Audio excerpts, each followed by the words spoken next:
Airbus A320 from Brussels. On landing, we've had to apply our brakes hard and our indicators are telling us that normal temperatures have been exceeded. We request emergency assistance, please. That was the context of today's training exercise at Gibraltar Airport to test the emergency response team's preparedness for a real-life situation which could unfold at any time. In this particular situation, the aircraft comes to a halt. The normal course of action will be to allow natural ventilation, and obviously being a breezy environment, what better location for that to happen. The fire service obviously responds as a matter of course, to be on standby as a precautionary measure.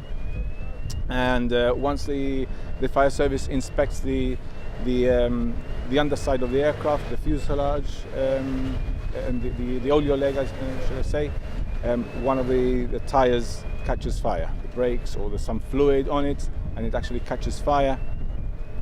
The passengers remain on board at that particular moment in time, whilst the fire service deals with extinguishing the fire. The fire is relatively quickly put out. Hot wheels arise when the pilot has to apply the brakes hard, and in this case in Gibraltar's airport, with a runway that is quite short, it is quite a plausible scenario. Now, in a real life situation, if there is a fire, even on the wheels, the chances are that the passengers will be evacuated immediately, although in this training exercise they were told to stay on board. It obviously depends on the severity of the fire at the time. If it's just a small smouldering fire, that would be quickly put out, and there would be no need to panic. But obviously in this particular case, the fire would have been visible to the passengers, and as is normal, there would have been a certain level of panic inside the aircraft, and the pilot might have taken the decision to evacuate.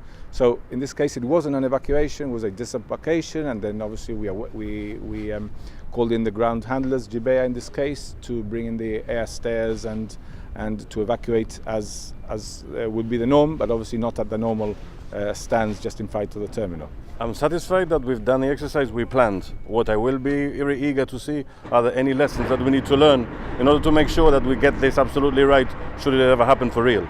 There's always something to be learned. Sometimes it's just a telephone list that has changed, somebody's telephone number. There's always something to be learned. And you'd be surprised where airports like ourselves, which are so small, and there are communication issues, there are frequencies that don't work, and telephone numbers that aren't there that should have been there before. But yes, we will, I'm sure, learn from it. Training exercises with the emergency services take place every 2 years, but Gibraltar Airport takes advantage of the lighter airline schedule each winter to stage an extra one for the terminal, with the operation taking many months to plan. One is obviously never satisfied. There's always quite a number of learning points, but that is why we do these things. Obviously, from a fire service perspective, there'll be some learning points, and once we have a debrief and we speak to the guys on the ground, we'll get all the feedback and hopefully improve our procedures. And similarly, getting all the other players, the non-emergency and the terminal operations side of the incident, around the same table, we'll discuss, and obviously there's certainly some things we will be able to do better in such an eventuality, which we will hopefully never have to practice for real.